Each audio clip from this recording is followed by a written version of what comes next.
ఈరోజు ఉస్మానియా విశ్వవిద్యాలయం మరియు సాహిత్య అకాడమీ సంయుక్త ఆధ్వర్యంలో దివాకర్ల వెంకటావధాని జీవితము మరియు సాహిత్యంపై సెమినార్ ఉస్మానియా విశ్వవిద్యాలయం 121 గదిలో నిర్వహించబడింది. ఈ కార్యక్రమంలో 6 వక్తలు ప్రధానంగా పత్ర సమర్పణ చేశారు. చక్కని వాతావరణంలో తెలుగు శాఖ ఏర్పాటు చేసిన ఆ కార్యక్రమానికి నేను శ్రోతగా హాజరు కావడం జరిగింది. ఆ కార్యక్రమంలో దివాకర్ల వారి సాహిత్యము, జీవితము, వారు విద్యార్థులకు బోధించే చక్కని అంశాలను వివరించారు. ఆ సన్నివేశాలు మీకోసం ఒక్కసారి వీక్షించండి. ఈ కార్యక్రమంలో తెలుగు శాఖ అధ్యక్షుడు సాగి కమలాకర్ శర్మ గారు, కేంద్ర సాహిత్య అకాడమీ ప్రాంతీయ కన్వీనర్ సి మృణాలి గారు పాల్గొన్నారు. శలాక రఘునాథ శర్మ గారు కీలక ఉపన్యాసం చేశారు. బహువచనం ప్రత్యయం పరంగా ఉన్నప్పుడు లా వస్తుంది, వికల్పంగా వస్తుంది, బహుళంగా వస్తుంది అని చెప్పేటువంటి ఏళ్ళు, త్రాళ్ళు, కోళ్ళు మొదలైనటువంటి రూపాలు దానికి సంబంధించినటువంటి పాఠం చెప్తున్నారు. అక్కడ సమన్వయించుకుని వాళ్ళని సమన్వయించుకుని ఏకవాక్యతను సాధించడం కొంత కష్టమే.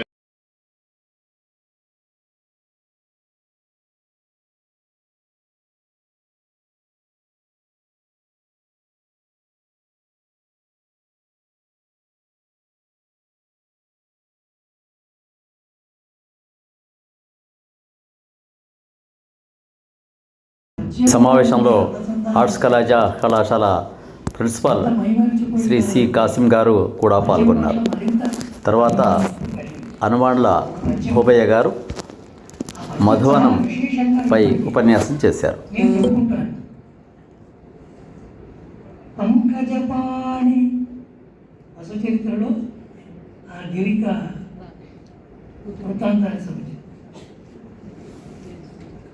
గిరిక ఎట్లా పెంచబడుతుందో అన్న గమ్మత్ ఏమిటంటే, ఉన్నత కుటుంబాలకు సంబంధించినటువంటి భార్యాభర్తలు ఇద్దరికి పరస్పరం పడకుండా ఉంటే బయటి ప్రపంచానికి ఇద్దరికి పడదు అని తెలియకుండా సంసారం చేస్తారు. కానీ జాగ్రత్తగా చూస్తే వీళ్ళిద్దరికి పడదు సుమా అని తెలుస్తుంది. అది వాళ్ళ అమ్మాయి పెంపకంలో కనిపిస్తుంది. ఆ విషయాన్ని చెప్పే పద్యం. పంకజపాణి శంఖ పరిభావక కంధర తల్లి ఎలకో సంకులు గట్టెనంసు కులశైల సుతాగ్రణి అయద్రోచి రత్నాంకిత హారముంప బరువామున బిడ్డకు ఇవేళ కర్కశాలంకృతులంసు హల్లక కలాపముడుంసు నదీలలామయు. తల్లేమో శంఖాల హారం వేసింది, తీసి అవతరాల్సినాడు తండ్రి. రత్నాల హారం వేశాడు. శంఖాలు బాగాలేమో అని తీసి అవతరాలేశాడు. ఎందుకో కారణం ఉంది, దాన్ని వివరించను. కానీ ఆయన రత్నాల హారం వేశాడు. వీటికంటే విలువైందే అది. ఈయన తీసి అవతరాలేసింది. దానికో కారణం ఉంది. ఆ కారణాలు చెప్పిన కవి గారు వాడు దుంపదగిన కవి. ఎంత ఏమంటారు, ఒక దాంపత్య జీవితం ఇద్దరాలు మొదలు పడకపోవడానికి కారణం కథ తెలిసిన వాడు తెలుసు. కానీ పెద్ద కుటుంబం బయటపడద్దు, ఇద్దరికి పడదు అని. కానీ బయటపడుతుంది. ఈ అమ్మాయిని గురించి చెప్పాడు. ఏం పద్యాడు ఇలా చెబుతూ ఈ వసు చరిత్రకారుడండి కనీసం నెల రోజులకు ఒక్క పద్యం రాసి ఉంటాడండి అక్కడ. శిల్పం ఇప్పుడు మృణాలి గారు చెప్పారు, ఓహో అనదగింది, ఆహా అనదగింది. ఆ ఓహో అనిపించే పద్ధతి ప్రబంధ కవుల్లో అనిపిస్తుంది. ఇది ఈ పద్యం అంటాడు. ఏమి రచన! ఈయన ఇంత సంప్రదాయవాది అయినా స్త్రీతో ప్రారంభించలేదు కావ్యాలు. ప్రధానంగా సీతను చూశారు, చూడటం అనేదే ప్రధాన విషయం కాబట్టి సీత పదంతోనే ఎత్తుకున్నాడు. ఇది నాకు బాగా అనిపించింది. సీతామే మానవుడు ఎదురు చూస్తూ అనుకుంటున్నాడు. ఈ అనుకున్న తీరు ఒక 2 అధ్యాయాలు ఉంది. తర్వాత జాపవంతుడు వస్తాడు. అతను తెలివిగలవాడు కదా, అతను తెలివిగల ఆలోచనలు ఎలా చేస్తాడు, ఈ అంతగా లేనటువంటి మానవుడు ఎలా చేస్తాడు అనే విషయం ఈ పద్యాలు వర్ణిస్తాడు. మొట్టమొదటి వాడు సీతాన్వేషణ తత్పరుండై. ఒక 10 నిమిషాలు మీరు మధ్యలో ఒక్క 10 నిమిషాలు ముందే ఆలోచన తీశారు. మీరు మళ్ళా సమగ్రంగా పేపర్ ఇస్తారు కదా సార్? ఇస్తాను. 2 పద్యాలు చదివి చూపిస్తాను. 2 పద్యాలు మీరు మధ్యలో పెట్టకూడదు. చిన్నగా చెప్పండి, పెద్దగా రాయండి అని చెప్పింది. చిన్నగా చెప్పండి, పెద్దగా రాయండి అని సాహిత్య అకాడమీ ఇచ్చిందండి లెటర్. 20 నిమిషాలు మాత్రమే నేను కొంచెం డోలాగారు చెడ్డగారు పర్వాలేదండి కొంచెం అటు ఇటు అని అన్నారు కాబట్టి అటు ఇటు బట్టి ఎప్పుడు అలాగే అంటాడు. సరే ఇప్పుడు అలాగే. సీతాన్వేషణ తత్పరుండై బలశ్రీయుతుండు ఆ మరుజ్ఞాతుండు ఏగెను రాక్షసేంద్రుపురికిన్ సంద్రంబు లంఘించి సంప్రీతిన్ భూతనయా ప్రవృత్తిగొని ఇందు ఏతేరడు ఇంతగనుగా దుర్గైతే యావణి చేత ఏయుడు మూలం ప్రాపించెను అచ్చటం. ఇది ప్రారంభం. వాళ్ళందరూ ఏదో రకంగా మాట్లాడి ఈయన తప్పకుండా వస్తాడు అని చెప్తూ శతయోజనం వైన సాగరం బెల్ల ఆ కపినాథునకు ఇల్లకాగదాదే సాగాపగాగం వైన లంకాదీపము ఆధీరునకు బందియట్లుగాడి రావణ ప్రభుతి రక్షో వీరులు ఆ హరిప్రముఖు ముంగర మశకమును కారి జనకాత్మజాగరేషణము ఆ ప్లవంగ చంద్రునకు ఆత్మనిధి నిర్వహణము కారి కార్య సఫలత్వము అందక కదలిరా కైత్సహింపడు కానీ ఆ సచ్చరిత్రుడు ఇంతనూరాడే అతని దైవంతయేలా ఉడుగుడని నవ్వుచు ఇటులు చెప్పుతుండగానే హనుమంతుడు వస్తున్నా వర్ణము అద్భుతంగా చేశాడు. మొదలు శబ్దం వచ్చింది, ఆ శబ్దాన్ని 2 పద్యాల్లో వర్ణించాడు. అతన్ని రూపవర్ణన చేసినాడు. అతను చేసినటువంటి పని తప్పకుండా సీతను చూసి వస్తున్నాడన్న దాన్ని దృష్టిలో ఉంచుకొని ఈ జాంబవంతుని చేత ఈ కవిగారు హనుమంతుని స్తుతిస్తూ సాగించినటువంటి ఈ పద్యరచన చాలా అద్భుతంగా అనిపించింది. ఈ పద్యరచన నేను కనువాళ్ళ భూమయ్య గారి ఉపన్యాసం తర్వాత గండ్ర లక్ష్మణరావు గారు తమదైన రీతిలో దివాకర్ల వెంకటావధాని గారు ఏ విధంగా తరగతి గదిలో పాఠ్యాంశాలను బోధించేవారో సభలో ఉన్న వారంతా నవ్వులు చిందేటట్లుగా వారి బోధనా శైలిని అనుకరిస్తూ చక్కని ఉపన్యాసం చేశారు. మీరు వినండి. మెత్తని పల్పుల బోధసేయు విద్యాలయవాణి వెంకటవధాని దివాకరులను స్మరించదన్. 1971 కూడా ఏ రోజు కూడా తప్పించేవాళ్ళం కాదు. మేమే కాదు, మా పక్కన ఉన్న సంస్కృతం డిపార్ట్మెంట్ వాళ్ళు, ఫిలాసఫీ డిపార్ట్మెంట్ వాళ్ళు ఖాళీగా ఉంటే వచ్చి మా క్లాస్లో కూర్చునేవారు. అవధాని పాఠం జరుగుతున్నది అంటే అందరికీ అంత ఆకర్షణీయంగా ఉండేది. తర్వాత ఆయన ఎవరు వచ్చినారు ఎవరు వెళ్ళినారు అనే వీటిని పట్టించుకునేవారు కాదు. తరగతి గదిలోకి వచ్చినప్పుడు అది వ్యాకరణం కానీ ప్రబంధం కానీ ఏదైనా చెప్పనియండి, ఆయన చేతిలో పుస్తకం ఉండదు. ఆయన ఏది లేకుండా వచ్చేవారు. ఒక్కొక్కసారి ఆ గదిలో కొంచెం అల్లరిలాగా అనిపిస్తే ఇట్లా వచ్చి తొంగి చూసి, ఏమండి ఎవరు ఇప్పుడు మీకు అని అడిగేవారు. పాఠం చెప్పేవారు ఎవరు అంటే పలానా వారు అంటే రాలేదా వారు అంటే రాలేదు అంటే ఆయన లోపలికి వచ్చేవారు. లోపలికి వచ్చి కూర్చొని ఏం పాఠం ఇవాళ, ఏ వసు చరిత్ర, ఏ ఆశ్వాసము, ద్వితీయ ఆశ్వాసము, ఏ పద్యం చెప్పారండి, ఈ పద్యం చెప్పారండి, మేము ఎవరన్నా చెప్తే ఆ తర్వాత పద్యం నుంచి ఆయన పాఠం చెప్పేవాడు. ఆయన చేతిలో పుస్తకం ఉండేది. ఆయన ఎంత గొప్ప పండితుడు, అది చాలా ఆశ్చర్యకరమైన విషయం. అట్లే వ్యాకరణం కూడా కాదు.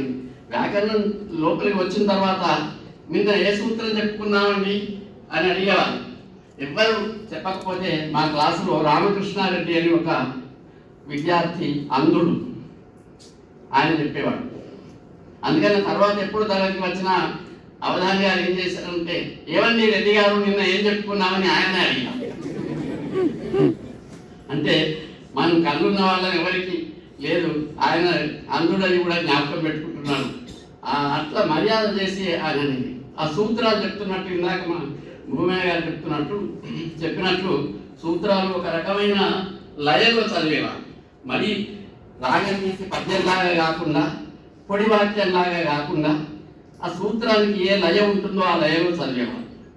ఇప్పుడు పొద్దున రఘునాథ్ శర్మ గారు చెప్పినారు, పూర్వ పరస్వరంబులకు పరస్వరం ఏకాదేశంబగునప్పుడు సంధి ఎనంబడు అని ఇంకో మాట చెప్పేవారు. మీరు ఎవరన్నా పొద్దున లేస్తే ఏదన్నా దేవతా స్తోత్రాలు శ్లోకమో ఏదన్నా చదువుకుంటారా అని అడిగేవారు. పోనీ ఏం చదవకపోయింది ఏం బాధ లేదు, పొద్దున లేస్తే రోజు ఈ వ్యాకరణ సూత్రాలు వల్లించండి, ఇదే సాగు మీకు దేవతా స్తోత్రాలు అనుకోండి అని. బాల వ్యాకరణం మీద ఆయన ఇంకో చమత్కారం చెప్పారు. బాల వ్యాకరణం అని రాశారు కదండి చిన్నేశ్వరి, అది బాలులకు చెప్పాలి కదండి, మరి మనం ఎంఏలకు వచ్చి చదువుకున్నాం ఏమిటండి అని దానికి మళ్ళీ వారే ఒక సమాధానం చెప్పేవారు. మనం వయసులో బాలురం కాదు కానీ వ్యాకరణంలో బాలురమేనండి. ఇట్లాంటి చాలా చమత్కారాలు చెప్తూ ఒక ఉత్సాహం, ఒక ఉల్లాసం కలిగించే వాళ్ళ తరగతి గది వాళ్ళు. అట్లా ఆ సూత్రాలు అత్తునకు సంధి బహుళంబుగా నగు అని చెప్పి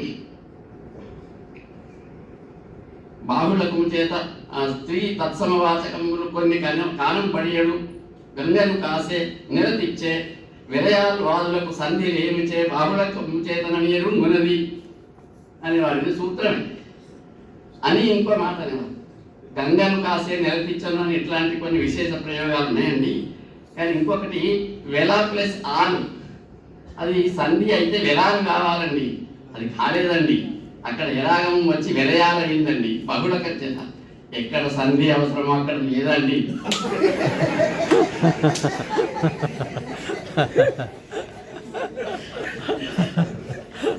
అప్పుడు మాకు పెట్టలే కొంత అర్థం కాకపోయినా తర్వాత అర్థమైంది. ఇవన్నీ నేను ఇప్పుడు ఏమి ఒక్క విషయం కూడా నేను కల్పించి చెప్పడం లేదు. అవధాని గారు చెప్పినటువంటి అంశాలన్నీ కూడా నాకు ఇప్పటికీ ముద్రలుగా ఉన్నాయి. వ్యాకరణం పాఠాలు కానీ ఇవి కానీ ఏమియా దొరయందరీతున సంధి వైకల్పికము ఏమి ఏది అది అవి కీ షష్ఠి ఇవి ఏమి ఆదులు అని ఏమి అవి అని చెప్పి ఈ కీ ఉంది చూసారండి, అది షష్ఠి విభక్తి కీ ఒకటే కాదండి, దాన్ని తుర్క షష్ఠి అంటారండి. అది తుర్క షష్ఠి అని ఎందుకంటారంటే తుర్కంలో మాట్లాడుతున్నప్పుడు అన్నిటికీ నీకి నాకి వృత్తి అని అంటారు. అందుకని ఈ తుర్క షష్ఠి అని అట్లా ఈ వ్యాకరణంలోని ఈ సూత్రాలకు ప్రత్యేక చమత్కారాలు చెప్పేవారు. అట్లే ప్రథమము మీది పరుషములకు సరళములకు వాడు కొట్టే, వీడు సచ్చే, వీడు తగ్గరి, వాడు తలడు, రారు కదా, వర్తులు పోదురు, ఇవి ఉదాహరణలు. ఆ వ్యాకరణంలో ఉన్న ఉదాహరణలే. దానికి వారు ఏం చేస్తున్నారంటే ఈ ఉదాహరణలు చెప్పి ఇక్కడ ఒక చిన్న చమత్కారం ఉందండి, ఒక సన్నివేశం ఉందండి అని చెప్పేవారు. వీధిలో ఒకడు ఇంకొకరిని ముడుతున్నాడండి, వాడు కొట్టే, ఒకరిని ముట్టాడండి, వీడు చచ్చే, ఆ దెబ్బకి వీడు చచ్చినంత పని అయిందండి, వాడు తక్కరి, ఆ కొట్టిన వాడు తక్కరి వాడండి, వీడు తలడు, వీడు మళ్ళీ ఎదురుపడే ధైర్యం వీరికి లేదండి, కొన్ని కాపాడటానికి రారు కదా, ఎవరు వచ్చి కాపాడే వాళ్ళు లేరు కదా, వర్తులు పోదురు, దానిలో చాలా మంది వర్చుకుంటూ పోతున్నారని ఎవరు చూస్తారు. ఈ ఉదాహరణ వెనుక ఇంత సన్నివేశం ఉంది. ఉదాహరణలు ఇవన్నీ అవధానాలు అని చెప్పినవే. అది అప్పుడు చెప్తుంటే మాకు ఆశ్చర్యం అనిపించేది. ఇంకోటి చెప్పేది, ఒక పండితుడు బజార్ నుంచి బియ్యం తెచ్చినాడు. బియ్యం తెచ్చి భార్యకి ఇచ్చినాడు. ఆ భార్య ఆ బియ్యం చూసి ఏమిటండి వెధవ బియ్యం అన్నది. ఆ పండితుడు ఏమన్నాడంటే, తింటే తింటున్నావు కానీ కర్మధారయంలో తిట్టినావా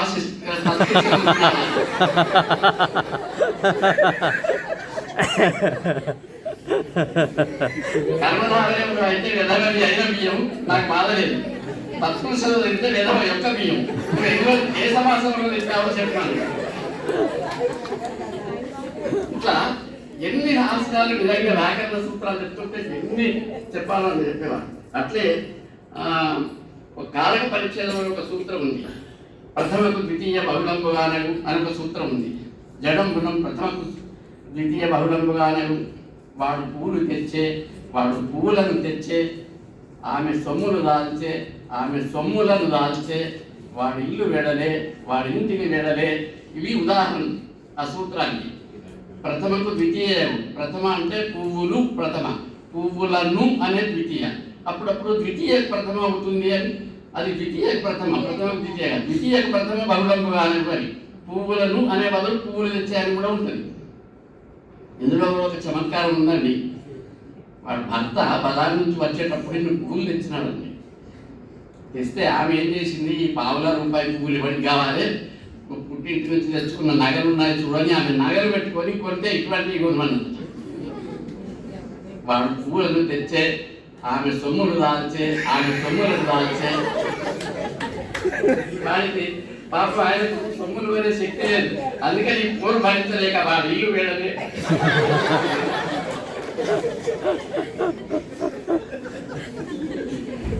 వ్యాకరణంలో ఇంత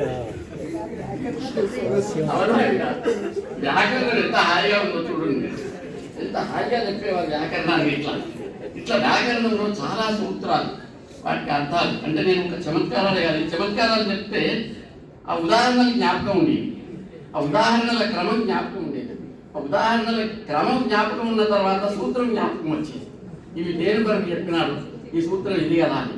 అట్లా ఇటు నుంచి అటు, అటు నుంచి ఇటు మనకు సూత్రాలను చాలా తేలిక చేసి వ్యాకరణం చెప్తూ ఉండేవాడు. ఇట్లా వ్యాకరణంలో ఎన్నో ఉన్నాయి.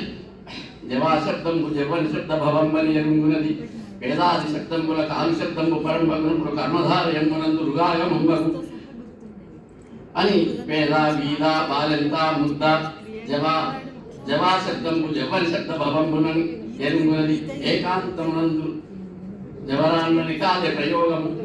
ఇది తినేశ్వరు రాసింది.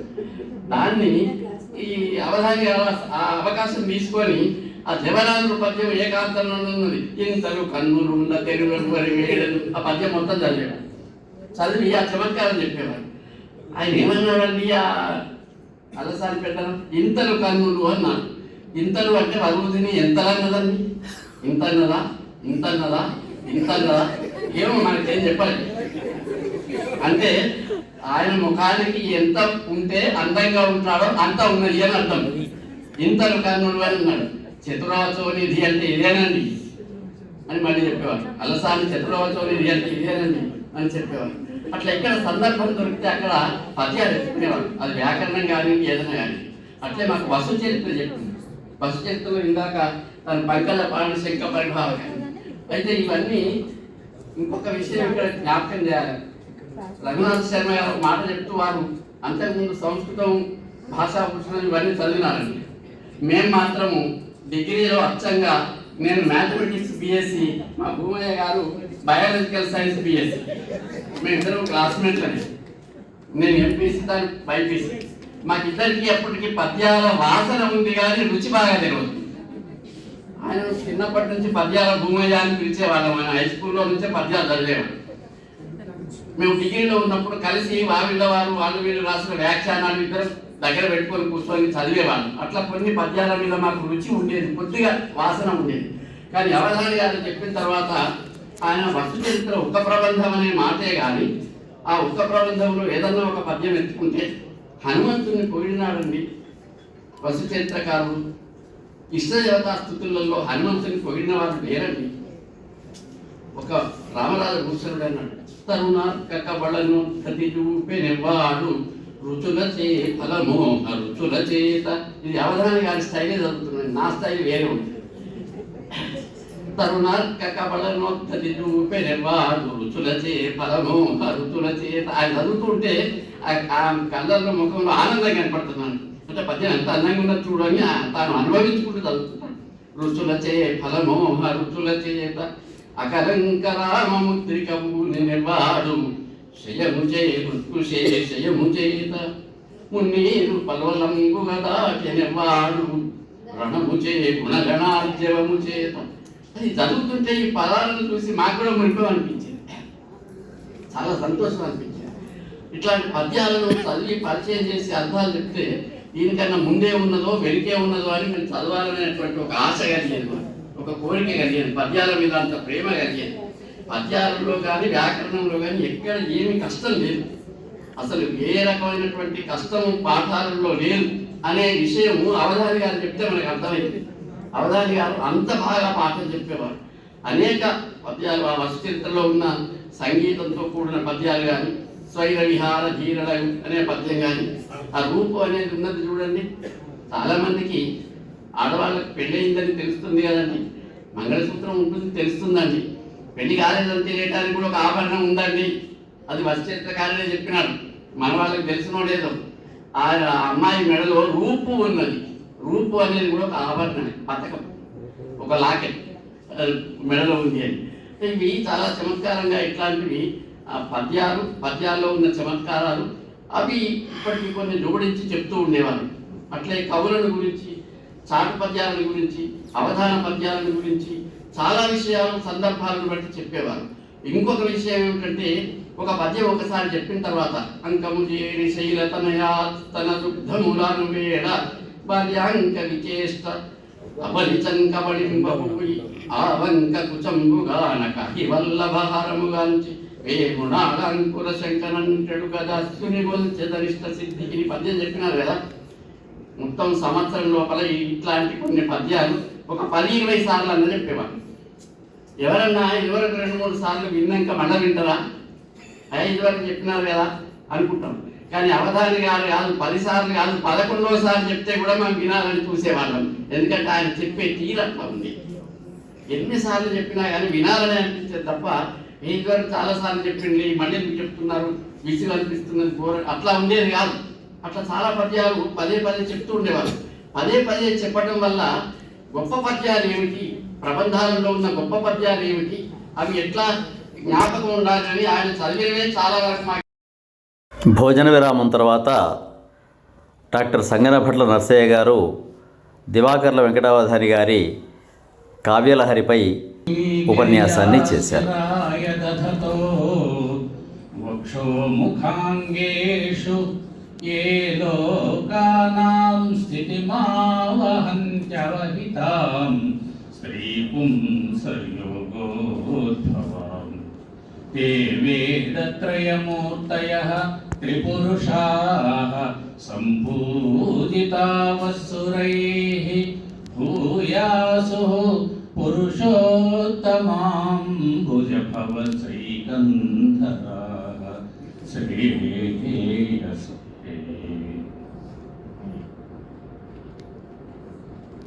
అందరికీ నమస్కారం.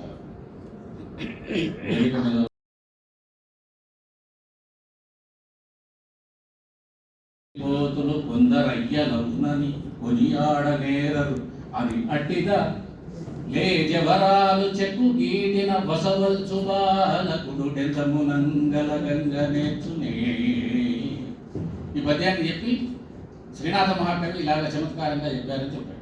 అయితే మూలంలో కూడా ఉన్నది పద్యం యొక్క కాఠిన్యం. ఎందుకంటే విద్వదోషరమైనటువంటి ఆ నైషధం ఈ పద్యానికి చమత్కారంగా సినారే గారు యువకుడిని చెక్కిలి గీడుతున్నది ఒకవేళ అమ్మాయి అయితే పులకరిస్తాడు, పసివాడిని అయితే అమ్మాయి అయినా చెక్కు గీడితే పులకరించేది ఏమున్నది అని చమత్కారంగా అమ్మాయిని ఆయన అనుప్రాస కర్మ. ఉత్తరాక పెద్ద కన్నులుగాన విప్పుడు 3 కాళ్ళ ముసలి ఇల్లాలు కడుసాత్వి ఏమియు నిరుగదు పరమ పాతివ్రత్య భవ్య చరిత వెనుక ముందర ఎవరు లేరు నెనరైన చుట్టాలు లేవడి ఎంతేరి జీవనంబు కానక కన్న సంతానము తర్వాత శ్రీ కసిరెడ్డి వెంకటరెడ్డి గారు సాహిత్య సోపానాలపైన ఉపన్యాసం చేశారు. అర్థము పరమార్థం చెప్తుంది అంటే ఎంత బాగుంటుంది. అర్థశబ్దానికి పరమార్థం అంటే తాత్పర్యము భావము అని అంటాను చూడండి. అర్థం కృతే అంటే ఏ పదము ఏ అర్థాన్ని ఇస్తుందో ఆ అర్థం తెలియజేస్తుంది, అది పరమార్థాన్ని తెలియజేస్తుంది. అంటే అది కూడా నిక్షిప్తం చేశారేమో. ఎవరైనా రేపటి నాడు వివరణ ఇచ్చినప్పుడు ఇది కూడా మనకు కలిగిస్తుంది. అనుగుణంగా అన్నింటికంటే కావాల్సింది వ్యవహారం. ఇది అన్నింటి నుంచి సత్యం పరమెరుగుతాయి. ఆ తర్వాత వెంబడే పరిజరిగానే కాంతా సంహిత దైవోపదేశం ఇది అలాగే. కాబట్టి ఈ విధంగా ఉన్నటువంటి ఈ సమావేశంలో చివరగా సెంట్రల్ యూనివర్సిటీ ప్రొఫెసర్ పిల్లలమల్లి రాములు గారు దివాకర్ వెంకటావధానికారి పరిశోధన అంశంపై ఉపన్యసించారు.